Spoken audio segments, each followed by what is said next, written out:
Sejam bem-vindos a mais um podcast Mestres do Transporte.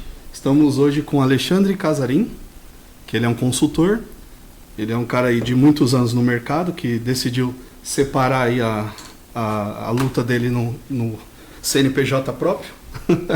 Eu queria que você apresentasse pra gente aí, que você contasse pra gente, na verdade, o início aí da sua trajetória, né? Hoje você como consultor, mas no passado. Bom, primeiro, obrigado, né, pelo convite, é um prazer estar aqui com vocês. Bom, Alexandre Casarim, ele começou no finalzinho da década de 90, conhecendo uma empresa multinacional alemã, só que foi uma trajetória que tinha tudo para não estar na logística, mas aí teve uma guinada muito grande. Então, no finalzinho de 99, essa empresa ela começou a fazer toda a parte de terceirização logística, mas eu era, na verdade, na época, assistente de marketing, então não tinha nada a ver com o que eu faço hoje. Então, assim, assistente de marketing, estava preocupado em cuidar dos materiais de publicidade, de propaganda. É da visão da empresa, né? Exato. Tinha muita variedade de brindes, então, assim, era uma empresa que tinha uma infinidade de produtos de brinde, e ela começou a fazer isso. Então, nesse viés, a gente começou a fazer toda a parte de transição. Então, essa empresa ela fez uma primeira terceirização com um parceiro em Campinas, não foi bem sucedida, e aí veio para fazer uma parceria aqui em Guarulhos com a Danzas Logística, onde hoje atua ali, se eu não me engano, é a C&C, alguma empresa de distribuição de produtos para casa. Então, a partir daí foi toda uma carreira, começando desde de auxiliar, assistente, passando por supervisor, coordenação, tudo no mesmo lugar? Não, em vários outros desafios, né? Então, aí eu fiquei como assistente de marketing por 4 anos, mas aí foi uma carreira voltada para logística. Depois disso, eu fui para uma empresa, mudei totalmente de ramo para uma empresa de produtos químicos, distribuição de produtos para piscina, para gel coat. Então, a gente teve uma primeira incursão aí num cargo de liderança que foi supervisão. Depois disso, passei para a antiga Mercúrio, que ainda existia à época, ali no começo dos anos 2000. Quicazer, tudo da mesma época. Fiz toda a implantação de uma operação da Dell. Então, assim, a Dell era em Porto Alegre, era uma salinha que se tinha antigamente lá e veio para a fábrica de Hortolândia. Então, assim, foi toda uma parte de realmente buscar a operação de transportes. E aí depois passei pela parte de expansão de varejo e tudo mais, e fui para outras empresas. Trabalhei também com multinacional japonesa, em distribuição de autopeças.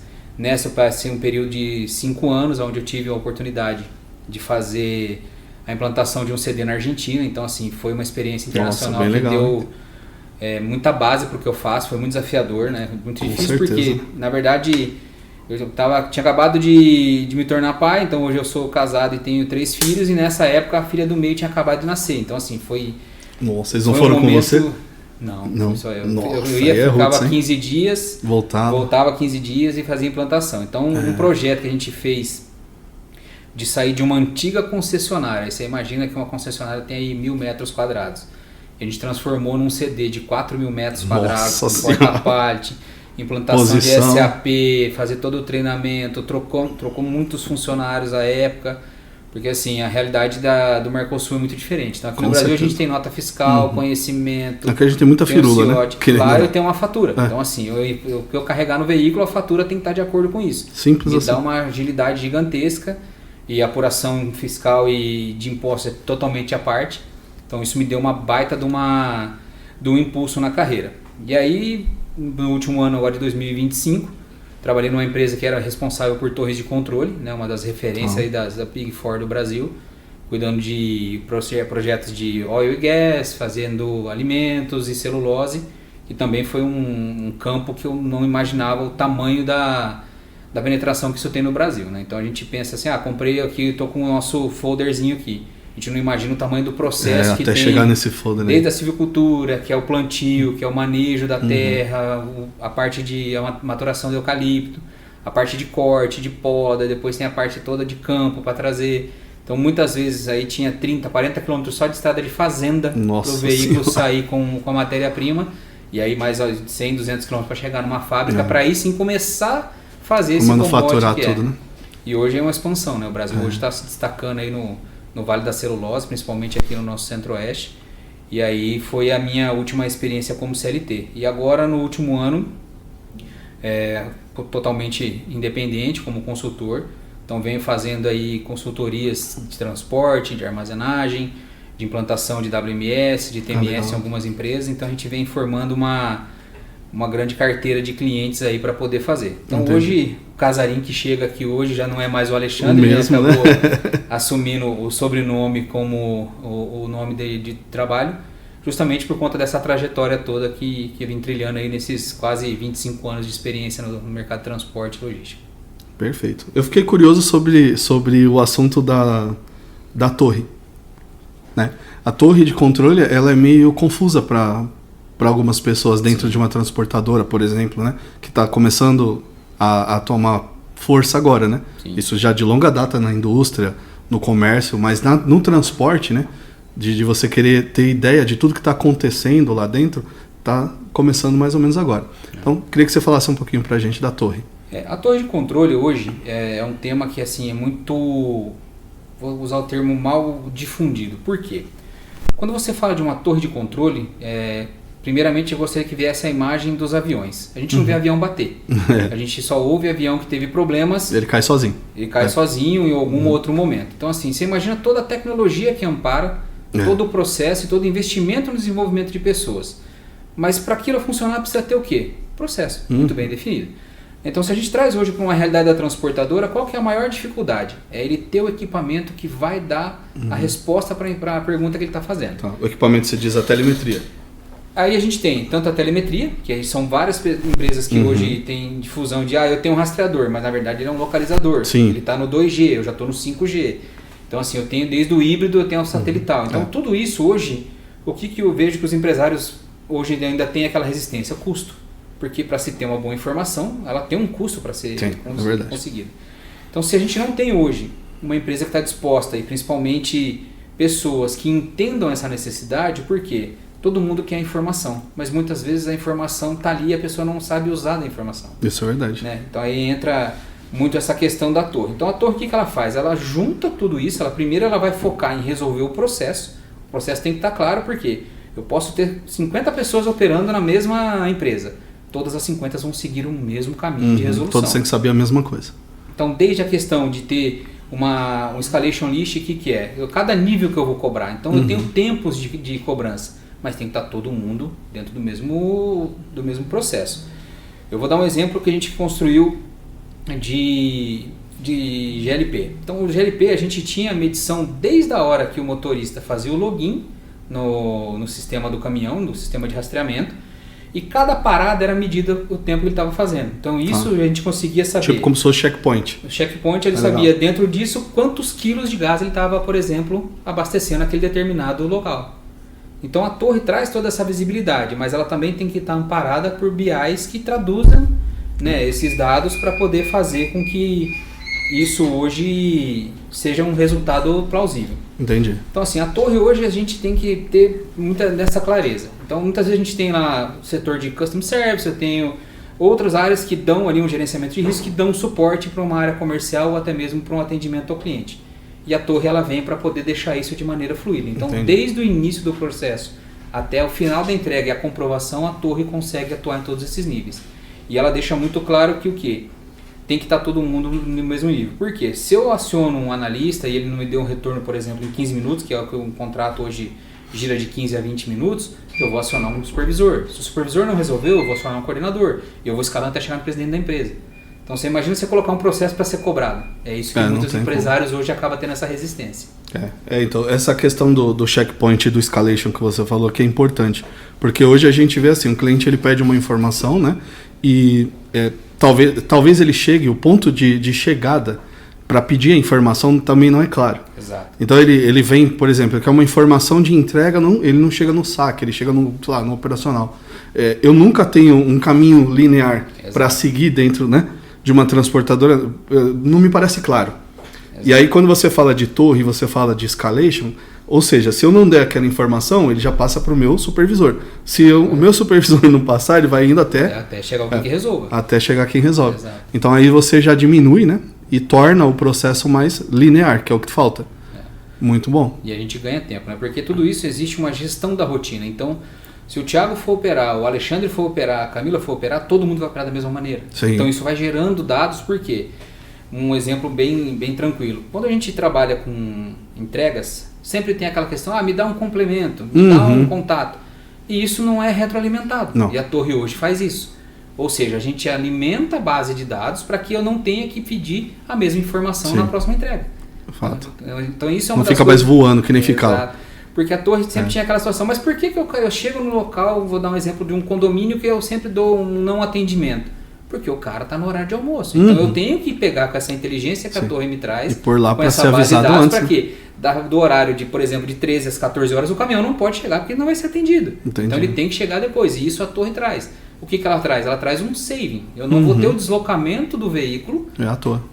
Então, assim, isso é uma coisa que é mensurável, isso é palpável. Então, é dinheiro no bolso do contratante. Com certeza, né? Que toda vez que você deslocou o caminhão, você está pagando, não tem jeito. Né? E se deslocou errado, você vai pagar. Gastei 2 vezes. Certo ou errado, você vai pagar. Porque, assim, a não venda, eu estou tendo um prejuízo. Porque o custo eu tenho. Mas tudo bem, Casarinho, o caminhão já está dentro do escopo. Nunca está.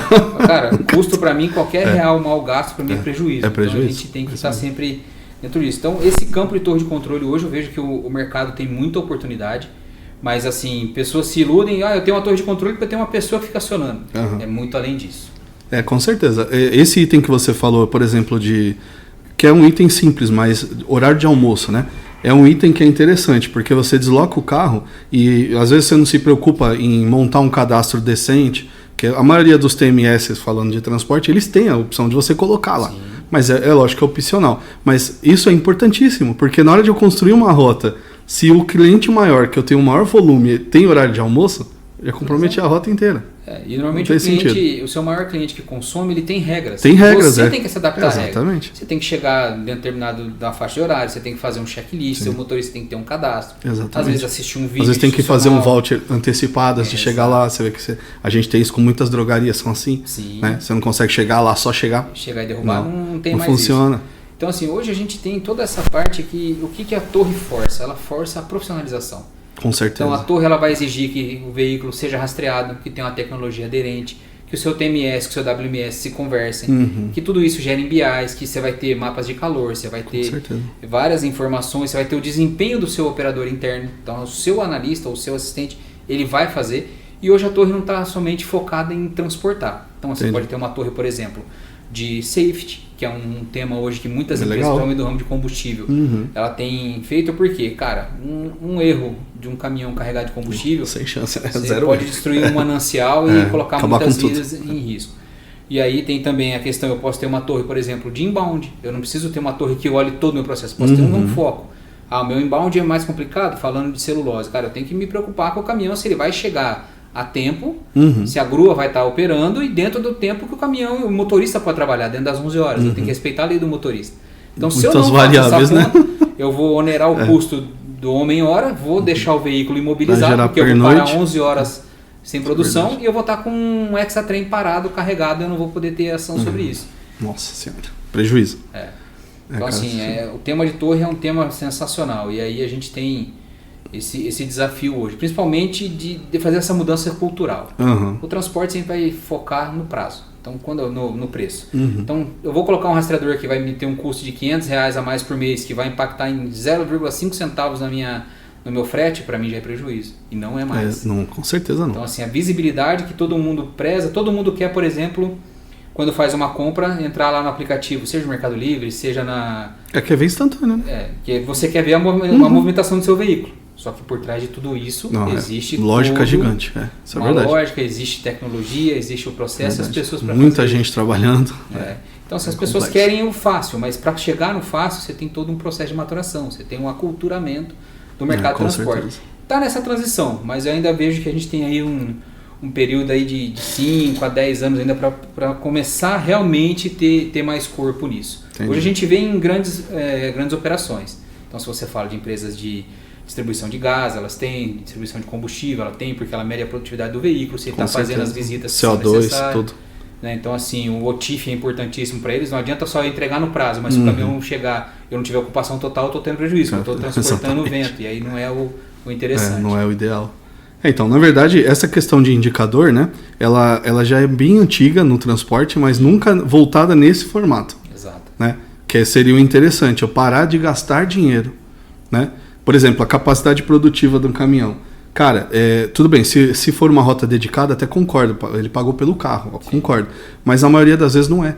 O transportador ele tem ali fracionado, e aí por conta de prazo, ele acaba soltando o carro com baixa ocupação. Exato. E aí no final, quando vai fazer as contas, né, um indicador desse seria ideal. Exato. Ele ia mostrar para você, cara, tá bom, você entregou no prazo, legal. Mas 90% do que você entregou é vento. Isso aí. É prejuízo. É que hoje tem essa mística, né, de ter um BI bonito. Eu tenho os dados, mas nós temos pessoas que tomam decisões com esses BIs. Né? O BI, para mim, a construção dele, o mais importante é qual decisão eu tomo com ele. Com esses dados, o que ele está me mostrando? O que é que eu vou fazer? Então, por exemplo, se eu tenho uma situação que vou pegar esse gancho que você falou do veículo que ele é dedicado. Para esse cara ser dedicado e eu ter ele disponível no outro dia, eu fiz um melhor aproveitamento do tempo, não só da cubagem dele. Então, se eu tenho esse carro que ele vai, mas ele fica 4 dias ocioso entre descarga e retorno, eu perdi 4 dias de produtividade. Mas quem está olhando isso? Ninguém. Então, assim, hoje eu não tenho, e isso vai muito de encontro com a máxima do transporte, ter o senso de dono, mas o senso do dono, o dono está focado em produtividade, ele está focado em lucro ou ele está focado em custo? Então, existem essas 3 vertentes que a gente tem que ter esse cuidado. Tem que analisar antes de começar, né? E principalmente voltar no ponto que eu te disse. Que decisão que eu tomo com esses dados que eu estou olhando? Então, assim, ter a informação tem. Né? E eu vejo que, assim, até fazendo um parênteses, eu aprendi uma coisa com um amigo um tempo atrás, ele falou assim, Casão, o mais importante que a resposta é saber fazer a pergunta certa. Fazer a pergunta, exatamente. Então, hoje a gente tem uma carência de profissionais, né, de muitos níveis, de se fazer a pergunta certa. Né? Com certeza. Então, assim, às vezes você tem a resposta, mas a pergunta que você fez não vai ter a aderência para as pessoas entenderem a importância daquilo no projeto. Então, acho que é isso que tem que ter essa mudança cultural dentro do transporte. Acho que é isso que vem fazendo muito nesse tema de torre de controle. Entendi. Torre de controle é um negócio que ainda assim é o elefante branco do processo, né? Do transporte. Porque quando você vê, por exemplo, questão de cadastro, a gente vê que as empresas não são preocupadas. Aí você tem ali alguém do operacional que está acostumado a fazer rota, às vezes não é a melhor opção. Talvez você contratasse um roteirizador, sairia mais objetivo e eu teria o dado para poder exibir na tela, né? Porque não faz sentido eu carregar o carro vazio ou eu ficar mandando o carro fazer curtas distâncias, às vezes podia usar ele para, né? Acaba gastando mais dentro da cidade do que fora. Então eu tenho muitas variáveis que hoje a gente vê que não tem análise, né? Não. E aí dependendo como você falou, né? Questão de fazer a pergunta. O cliente está chegando agora. Ele é um cliente que ele vai pagar o frete. Eu não posso só me preocupar com os dados dele de financeiro. Eu tenho que me preocupar principalmente com os dados operacionais. Porque senão eu vou bater lato o dia inteiro. Tem sentido, né? Esse ponto, quando a gente fala de um roteirizador, por exemplo, as empresas hoje, ela busca, eu vejo muito anúncio procura pessoas com experiência em roteirização. É a pior coisa. Normalmente ele vai achar um motorista, mas o cara faz o que é bom para ele. E não é bom para todo mundo. Né? Quando a gente fala de por exemplo, voltando para a torre, que tem esse viés de roteirização, ela vai gerando dados de visitas que quando eu vou retroalimentando, eu já consigo melhorar a própria rota. Então não adianta eu colocar aquele cliente que eu já sei, que já tenho ali 1, 2, 3 ocorrências dentro do dia da semana, dentro da faixa de horário, não adianta eu colocar. Então assim, eu vou forçar, fato, né, que vai acontecer. Eu forço a fazer a revisitação e hoje para todo mundo só quer ir para frente. Chegou, o cara olha o CEP, mas ele não se preocupa se é um prédio, ele não vê as variáveis. Ele não se preocupa se é uma casa, ele não quer saber se é um hospital, se é uma clínica. Então muitas vezes você pega pessoas hoje assim, o cara saiu de uma empresa, era registrado, vou comprar uma Fiorino. Beleza. Esse cara ele vai procurar agregar e vai pegar lugares que, por exemplo, vão deixar ele muito solto. Vai dizer para ele como precisa que seja feito. Vai dar uma quantidade lá, ele que entrega. Vai pegar lá os seus pacotes, se for e-commerce, ele vai abrir o Route Easy, que é o que eles mais usam lá, vai falar os endereços e vai organizar para ele. Mas muitas vezes o Route Easy vai fazer o que está fazendo de malha rodoviária e não de horário de recebimento. Que ele não olha as variáveis. Então, isso mesmo. Isso hoje eu vejo que assim, tem um campo gigantesco, né, que as transportadoras têm aí de oportunidade, mas hoje falta qualificação para poder executar. Então se a gente pega hoje e fala de roteirizador, é um outro campo que a gente pode falar horas sobre ele, porque tem muita oportunidade, mas ninguém está preocupado com as variáveis. Então na verdade deveria, né? As premissas que você coloca para ele é onde está o seu ganho. Então você fala, vou rodar 50 km, tá, mas eu vou rodar 50 km efetivamente vou fazer quantas entregas? Entendi. Então, na verdade, 50 tem que fazer ser 10 objetivo. e voltar com 5. É o que acontece. Ou eu posso rodar e fazer todas as 15 e rodar 30 km. Então, eu também posso morrer na praia no primeiro cliente, ficar preso o dia inteiro. Exatamente. E ter que voltar com tudo. Pode acontecer. Pode. Realmente, é uma variável. Infelizmente acontece. É uma variável. Então, esse é um assunto que é interessante, porque você vê, hoje muitas empresas procuram roteirizadores, né? A gente tem até dentro de TMS, dentro de WMS, de embarcador também, a gente tem alguns que desenvolvem. E ele não é ele não tem a quantidade de informação necessária. Porque, infelizmente, para a gente fazer muitas coisas que a gente faz no Brasil, parece que o Brasil tem mais variáveis do que o planeta inteiro. Exato. Porque até para fazer uma entrega, você tem que saber tamanho de carro, se pode ou não entrar. É muita variável. Hoje, se a gente fala de entregar em São Paulo, Paraná, é fácil. Por quê? Existe uma ordenação de CEP, a qual você sabe que o lado ímpar da rua termina com ímpar e o par termina com par. Isso. Então você tem isso. Mas, por exemplo, você pega uma capital como Rio de Janeiro. Nossa. O CEP se cruza. Então, assim, para você fazer uma roteirização... Tem que ser mágico lá. Lá é complicado. Lá é um estado que eu tenho uma história para outro papo lá. Então foram 2 anos praticamente de segunda a sexta lá. Então, se você fala de uma capital ao qual você, por exemplo, você atravessa a mesma avenida, ela tem 4 CEPs, fica praticamente impossível você fazer uma roteirização. Então você tem que fazer toda essa parte de inteligência. E sem a tecnologia fica mais difícil. Se você depender do conhecimento de cada um, então eu vou ter um cara que é especialista na Zona Sul, um cara que é na Zona Norte e um cara que é na Zona Oeste. No Rio de Janeiro eu já não tenho Zona Leste. Então, quer dizer, eu já tenho um diferencial dentro disso. Se eu pego São Paulo, tá fácil, porque eu tenho as cabeças de CEP. Tem as cabeças de CEP. São Paulo é uma situação à parte. Mas, por exemplo, se eu vou ter que fazer isso no Nordeste, eu não tenho expertise. Eu tenho poucas pessoas que trabalham. Então, você fala assim, cara, eu vou para Recife, beleza. Mas dentro de Recife, é praticamente como nós temos aqui. Eu tenho a Grande Recife. Eu tenho Cabo de Santo Agostinho, tenho Jabotão dos Guararapes, tenho várias cidadezinhas que estão dentro no entorno, né? Só que o polo de transporte está em Jabotão. Nossa, entendeu? Entendi. E aí contratei o cara para Recife, mas não, mas você está me contratando para Jabotão. Então, até nisso a gente tem a dificuldade hoje. Por exemplo, uma contratação. Qualquer detalhe é motivo para o cara te cobrar mais de frete. Isso é fato. Mas quantas pessoas têm paciência de sentar, explicar o frete, principalmente quem está do outro lado de ouvir e entender? Então, essa é um dos desafios. Porque o cara ouvir é difícil. Entender, se você fala que você vai trabalhar, por exemplo, com o TAC, né, que é o nosso famoso independente, o cara quer saber quando que paga, que hora que carrega, que hora que entrega. Mas ele não quer saber que ele tem que mandar o comando, que ele tem que fazer a passagem de informação. Todo o processo. Tem que estar com o checklist em dia, que tem que saber se a cubagem do que ele está me dizendo realmente cabe dentro do carro dele. Então são N variáveis que nós temos hoje dentro desse universo de transporte, que tudo isso corrobora para que a gente fale mais de torre de controle. Né? Não é nem esse tema. Mas é um dos indicadores, né? É um dos indicadores. Então assim, se você vai trabalhar, por exemplo, com papel higiênico, não é tão pesado. Sim, mas é imenso. Então eu tenho uma carga, por exemplo, daqui para Barbalha, no Ceará, de 120 metros cúbicos. Cara, eu preciso dar uma carreta rebaixada. Isso não tem na estante, na prateleira. É mosca branca. Porque o nosso mercado, primeiro, ele não é padronizado. Então eu tenho carreta de 2,20 m, de 2,85 m, eu tenho de 3 metros, mas eu não tenho um padrão. Então assim, eu não tenho E aí quando você vai falando de segmentos, seja de celulose, no caso de papel higiênico, você fala de, por exemplo, de autopeças, que você carrega muito peso em pouco espaço do caminhão, você tem a parte do entre-eixo, tem tudo isso. Então é uma gama muito grande, é um mercado muito rico e assim, as pessoas que conseguem se comunicar bem, né, e voltando na questão da pergunta, sabem fazer a pergunta certa, acabam conseguindo um pouco mais de espaço e de visibilidade. Eu acho que essa que é o grande diferencial do momento que a gente vive no transporte hoje. Entendi. Um item que você comentou aí que é bem interessante, a questão do peso, né, no entre-eixo ali. Eu vejo, durante aí a longa trajetória também que eu tenho de transporte, que sempre tinha alguém que era o responsável pelo carregamento. Exato. Se aquele cara faltasse, já era. O caminhão saía torto, saía... que era tipo o mágico do negócio. A primeira balança que pegasse ia ficar preso. Já era. Né? Aí, hoje a gente vê que é um indicador, porque eu tenho que ter certeza, porque se o cara vai viajar, pega uma serra, o peso está de um lado, já era. O peso está na frente, já era. Está atrás, já era. Tem que estar centralizado. Mas hoje dando entrada na mercadoria, pesando, cubando e tudo mais, mesmo assim eu não tenho uma etapa ali num software, alguma coisa, que eu consiga gerenciar isso. Para ter plena certeza, né? Hoje a gente tem essa, vamos dizer, não é uma carência, é uma oportunidade. Uma oportunidade, porque eu nunca vi isso.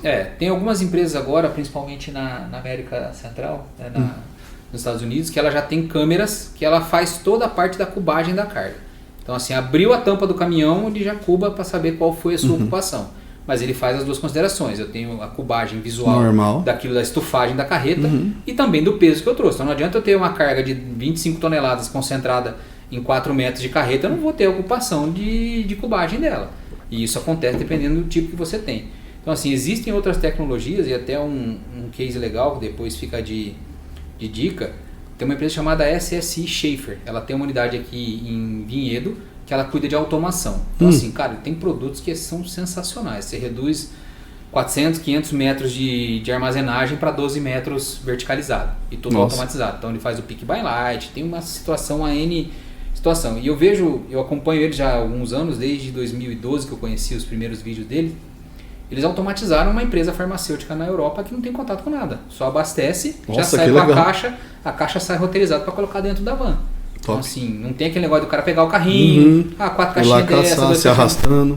Parece uma metralhadora. Despeja as caixinhas lá, já faz toda a parte de identificação, ela faz a selagem sai o da pedido, caixa ele já... e já sai na boca do carregamento. Interessante. Então assim, aí a gente volta no aculturamento. Então, e no custo, né? Você sabe que tem um investimento e tudo mais. Transporte e custo. Só que já tem realidades no Brasil. A gente fala hoje no Brasil, por exemplo, de sorter. Era uma coisa que não se existia. A gente não tinha. Era difícil, né? Agora hoje muitas transportadoras já tem. A gente já tinha, quem tinha antigamente Correios, tinha Braspress. Agora hoje tem várias transportadoras que fazem isso. Sim. Mas por quê? Precisa de velocidade. Com certeza, né? E então, parar de errar, né? Parar de errar. Tem que parar de errar. Mesmo você tendo hoje uma automação, né, dessa separação, a questão do erro vai estar na porta.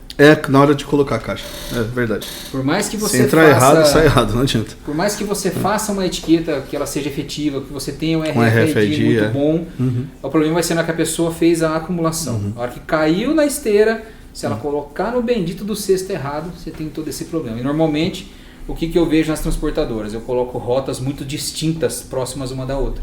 Já complica. Então o meu erro, na verdade, não é de 100 km, o meu erro é de 1000. Então se o cara coloca, por exemplo, uma transferência que ele vai... Um exemplo. Que ele deveria mandar, por exemplo, para Goiânia e eu tenho Porto Alegre do lado, cara, eu errei 2.000 km. Só.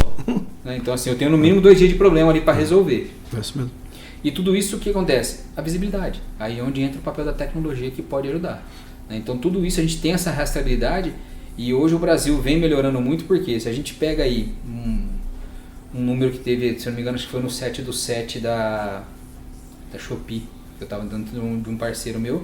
Só esse cara ele vendeu 3.000 pacotes em um dia. Nossa. Então assim, o cara vendeu 3.000 pedidos em um único dia dentro de uma data comemorativa. Então assim, ele é pequeno, né? Você imagina quem realmente tem grandes lojas, que tem aí cosméticos, enfim, tudo isso. E o desafio do transporte isso tinha que estar embalado e estava endereçado. E para isso chegar? E etiquetado. E para chegar. 3.000 vezes. Então assim, são desafios que hoje a gente vê. A pessoa fala, cara, eu comprei e chegou em 24 horas. Muitas vezes a pessoa não tem noção do que tem ideia, é isso mesmo. Para chegar nessas 24 horas numa entrega. Então qualquer falha de processo, que aí envolve pessoas e tecnologias, vai te atrasar um dia. Muitas vezes você não percebe. Então assim, vamos dar um exemplo aí de uma grande empresa amarelinha que todo mundo conhece. Né? Porque de repente o nome a gente fala, acaba virando tema. Se ele te atrasa 24 horas, você não reclama. Mas se a farmácia te atrasa 15 minutos, você fica desesperado. O iFood, esses negócios, qualquer coisa. Só que no iFood você tem a opção. Quando é a loja que é a entrega do próprio iFood, a motinha tá fazendo lá, o carrinho tá fazendo o trajeto. Aí você vai ficar naquela angústia, mas por que o cara parou? O cara tá com outros 30 aplicativos de entrega no meio do caminho, ele tá pegando ali para poder fazer a composição. Correndo o máximo que ele pode, né? Ele tá fazendo um novo mercado que ele faz o quê? Ele faz o fracionamento do fracionado. Então ele já tem a opção. Fraciona o fracionado. Mas o cara tem que tentar vencer o dele, ele tem que pagar as contas no final do mês. É bem interessante mesmo, né? Aí você vê, dentro do transporte, né? Aliás, foi um dos motivos da gente criar esse podcast, foi porque o transporte ele tem muitos segmentos, muitas pernas, né? E às vezes você vai conversar com uma pessoa que ou está começando agora ou não conhece, né? A pessoa acha que o transporte é o motorista lá, o tiozinho que pôs a caixa e chegou na casa dele lá, que a caixa tem umas marcas de pé. É só a bota isso. toda toda amassada, a sola da bota atrás. Aí eu penso que é isso, mas não é, meu. Tem tanta coisa para você ver. Tem empresas que transportam material cirúrgico que é instantâneo, a pessoa na mesa de operação, ou seja, não pode se atrasar, tem alguns dias, alguns minutos, algumas horas. Sim. Então tem N tipos de transporte. O tiozinho que chega na casa da pessoa, ele é a última perna. Ele é o Last Mile. Ele é o Last Mile. E isso é interessante. Quando a gente fala, por exemplo, quando eu fui conhecer celulose, cara, eu não fazia ideia que tinha 50 km de estrada dentro de uma fazenda. Nossa, 50 quilômetros de estrada, cara. Como é que você anda com um caminhão que só ele pesa 30 toneladas arrastando só o equipamento? Ele vai carregar mais 50 toneladas de madeira. Você está falando de um total de 80 toneladas arrastando. O cara freio espera, power para segurar. Não tem iluminação. Estrada de terra, sabe né? Deus o que ele encontra no meio do caminho. Aí ele vai para um lugar que vai ter as pilhas de madeira para o cara poder carregar no equipamento dele. Pega na grua? Pega na grua. Pega na grua. Nossa. E aí ele volta todo esse trajeto, ele entra. Então, por exemplo, tinha dois momentos de fazer a entrada. Tinha um que despejava a madeira na água para poder fazer a cubagem, para saber fazer. E tinha o outro que era por imagem, que aí ele fazia a cubagem por imagem, que era o caso que você estava comentando. Aí você faz esses dois momentos. E isso, de novo, grua, tira, coloca para fazer no picotador picota, vai passando, aí você tem tudo isso. E, por exemplo, nessa empresa, ela tinha uma torre de controle da fábrica. Então, ela tinha câmeras dentro do forno, ela tinha dentro da etapa de picotagem. Então, ela conseguia ver a linha inteira. Só que você está falando de uma fábrica que tem uma área fabril ali, se eu não me engano, de 30 mil metros. Que é uma coisa absurda. Senhora. Então, longe de ser a que está sendo construída, que foi construída recentemente em Ribas do Rio Pardo. Então, assim, você imagina toda essa parte do cara acompanhar desde o plantio do eucalipto, que é a matéria-prima dele, até entregar a celulose, que é um commodity negociado em dólar. Hoje que a gente tem aí um domínio do Brasil nessa área. Então, tudo isso, para mim, foi um aprendizado muito grande. Eu falei assim, cara, é muito mais do que eu ver a folha de papel em cima da mesa. Então, e você sentiu a diferença, porque você não te contaram, você foi lá. Eu fui lá viver isso aí. Então, assim, diferente, isso é muito né? dinâmico. A experiência é diferente, né? Eu tive algumas oportunidades durante aí o meu tempo também em empresa de transporte, que eu tive a oportunidade de ver a casa do cliente, estando dentro da casa dele. Entendeu? Porque às vezes a gente fala, cara, por que ele manda esse negócio assim, cara? Por que ele faz desse jeito? Né? Que a gente sempre acha que consegue melhorar. Mas aí você vai na casa do cara e você entende o porquê daquilo. Por que ele faz daquele jeito? Sim. Porque tem todo um processo. Mesma coisa você. Por que o caminhão chega lá cheio de terra? Cara, ele andou 50 quilômetros. Só dentro da fazenda. Dentro da lama. Não tem milagre. Quando você dá esse exemplo de como é que é dentro da casa do cliente, aí você deu o exemplo de medicamento. Quando você fala do oncológico, por exemplo, ele tem a questão da preparação, então ele já fica numa área dentro do CD do vendedor. Quando a fábrica faz, ela já deixa isso estabilizado em temperatura, então ela tem que estar abaixo de 25 graus, dependendo, tem que estar resfriado ou congelado. E para transportar você tem as etapas, então para onde eu vou eu tenho que ter uma espessura mínima do isopor, um tempo mínimo de duração da bateria do gelo, né? Que a gente fala de gelox e outros nomes aí, mas aquela peça de gelo que ela tem um tempo de validade. Então tudo aquilo faz a questão de, por exemplo, como é que eu vou entregar daqui em Manaus rodoviário? Não tem jeito, eu tenho que usar o aéreo. Mas e quando a gente teve o problema, por exemplo, da greve dos caminhões? Aí já complicou a vida. Aí a gente tem essa questão, por quê? Além de tirar e colocar na geladeira, eu tenho o tempo que eu tenho que deixar na geladeira para a temperatura chegar naquilo que tem na especificação térmica, para depois eu fazer a embalagem, colocar toda a parte de sustentação para que isso chegue e seja entregue no máximo em 48 horas. Fora que você tem troca de gelo. Em alguns momentos tem que trocar. Dependendo da distância tem que trocar, mas você fala assim, pô, Casarinho, mas só vale 48? Não, tem uma validade maior, mas eu tenho que contar com o problema. Exatamente. A única certeza que eu tenho é que vai ter o problema. Em qual etapa que vai ter, talvez eu não possa ser tão assertivo, mas que eu vou ter o problema facilmente. É fato, verdade. Até a brincadeira que eu fiz na hora que eu cheguei. Cara, hoje eu vim com um horário que não é normal. Eu saí de casa e vim pra cá com 1h40. Mas normalmente em dias que quando tá com aulas ativas, tá todas as empresas a full, são 3 horas de trajeto, na mesma distância. Então tudo isso tem que ser considerado. E as variável, pessoas acabam esquecendo disso. É como você falou, quando você chega na casa do cliente, você vai ver que é diferente. É diferente. É diferente. É que a gente sempre julga que consegue fazer melhor, né? Exato. Até a gente ver como acontece. Diz, todo mundo fala que conseguiria fazer melhor no lugar do outro, mas no seu próprio lugar... Não consegue. Não consegue. Isso é fato. É isso. Bom, uma curiosidade aqui que eu tenho quem foram seus mestres? Você, nessa trajetória gigante, passou por muita gente, Sim. né? Pessoas que chegam a marcar, né? Queria saber, quem foram seus mestres? Hoje, assim, eu aprendi muito com uma pessoa de Last Mile, que foi o Thiago Andrade. Esse cara me ensinou bastante. Nós tivemos aí um trabalho de 4 anos juntos, então ele é um dos caras que marcou. Tem várias pessoas que contribuíram no próprio começo da carreira. O Fernando Gonçalves também foi um cara que me deu muitos insights, que era um cara que, através de uma frase, ele conseguia saber como o time estava. Era uma coisa muito interessante que eu aprendi com ele. Ele chegava, todo mundo, e aí, tiozinho, como é que tá o molho? E todo mundo olhava assim, como tá o molho?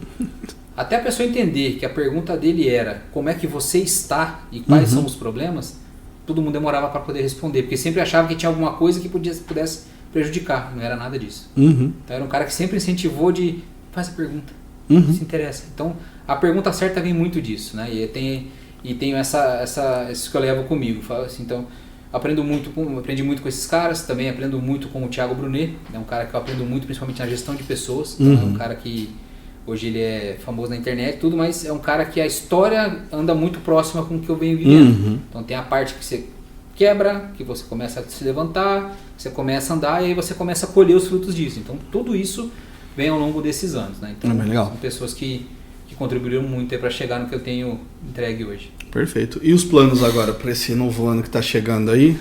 2026 agora é um ano que vai desafiar bastante, principalmente com essa questão da quantidade de feriados, que a gente vai ter, feriados ponte, isso aí para os clientes que eu atendo hoje é uma dor. Né? Para o empresário isso sempre é um problema, né? Quando a gente era CLT era engraçado, porque é diferente, né? O CLT ele é interessante até um certo nível que você vai. Depois que você começa a assumir cargo de confiança, não dá bom. Para você começa a ver que se torna mais problema do que solução, porque você tem que negociar com outras filiais e tudo mais, e a gente acaba tendo esse desgaste.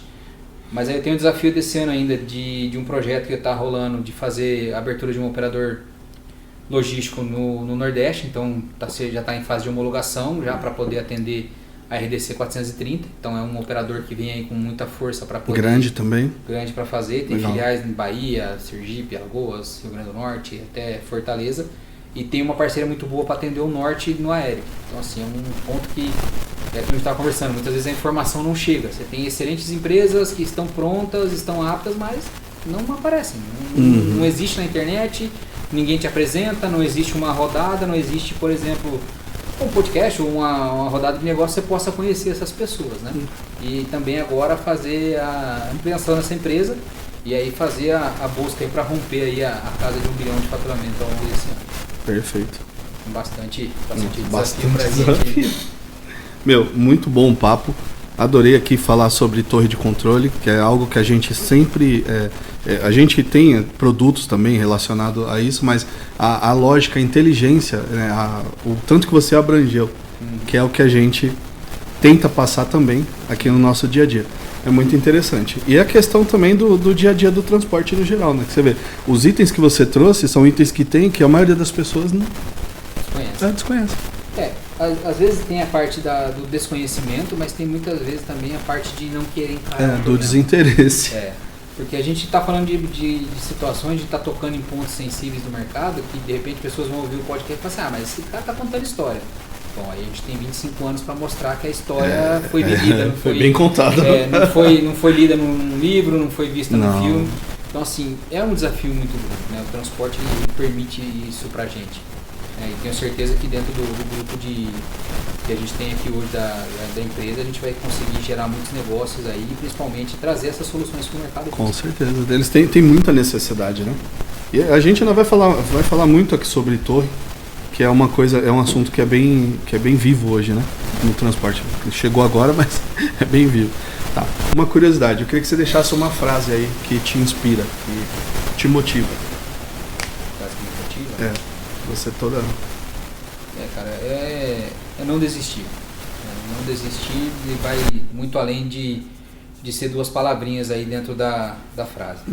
Então, assim, dificuldade a gente tem, desafio a gente tem, momentos que a gente vai estar bem, momentos que a gente vai estar mal, mas passa, a gente consegue superar. Então, resiliência e empatia a gente carrega como uma força dentro de cada um e tudo isso é possível, né? Então, o não desistir. Eu já tinha lançado a consultoria, tive que voltar para trás porque não fui assertivo, Mas aí em 2025 a decisão foi, vou fazer dar certo. E a sua família te apoiou, todo mundo? Sim, minha esposa, então, meus filhos. É diferente, hoje, né? Eles têm orgulho de falar que a Casarim Logística está proporcionando. Então, assim, são momentos que a gente passa de desafio, porque é complicado você ter que provar o seu valor. A gente se prova o tempo todo, né? Não é somente reafirmar, mas principalmente mostrar resultado. Acho que é isso que abre portas em todos os locais, né? Eu já falei muito disso para pessoas que eu venho desenvolvendo ao longo dos anos. Falei, cara, você vê com o resultado debaixo do braço, qualquer porta que você bater abre. Sim, é fato. Aí você tem que ir, né, sendo polido, você tem que melhorar sua comunicação, melhorar seu relacionamento, ter um networking bem ativo e ser conhecido. Né? Não é a questão de ser famoso. Eu acho que tem uma diferença muito grande de ser conhecido, né? Porque quando você se torna referência, a pedrada vai cantar no seu telhado, isso é normal, o telhado de vidro vai ter o arremesso das pedras, mas é pagar o preço para ser realmente referência naquilo que faz. Com certeza, né? A experiência dita, né? O negócio. Isso que você falou de participar de um processo, ir numa fazenda, ver o negócio do começo, passar pela parte lá da grua, descarregamento e tudo mais, até chegar na matéria-prima pronta, cara. Exato. O commodity pronto. Exato. É diferente. É diferente. Né? É uma vivência única. Para você ver, a gente fala sempre de logística transporte, imaginando ali sempre o cara que faz o final, né? Só tá o cara entregando na caixa. É o cara que pega na caixa, né? O resultado final. Mas, cara, o cara que produz hoje álcool, ele tem uma parte de logística. Tem. O cara que produz bolacha, ele tem. Tudo tem logística, porque não tem jeito. O nosso podcast tem logística. Tem, exatamente. Você teve a logística de providenciar o espaço, verificar a iluminação. Sim. Tudo tem. O deslocamento para a gente estar se reunindo aqui hoje, me apresentaram toda a estrutura, então tudo isso é logística. Então se a gente hoje, alguém ainda tem alguma dúvida que a logística que gere tudo, tá com um pensamento um pouco equivocado. Tá afastado da realidade. Obrigado. Obrigado mesmo, foi muito, muito interessante. Abriu muitas portas aqui, muitos leques, né? E se alguém tiver dúvidas aí, deixa, né, nos comentários do podcast, tá? Perfeito. A gente faz o repasse aqui pro Casarim. E é isso. Obrigado mesmo. E, pessoal, a gente fica por aqui e até a próxima. Obrigado, pessoal. Valeu, tchau, tchau.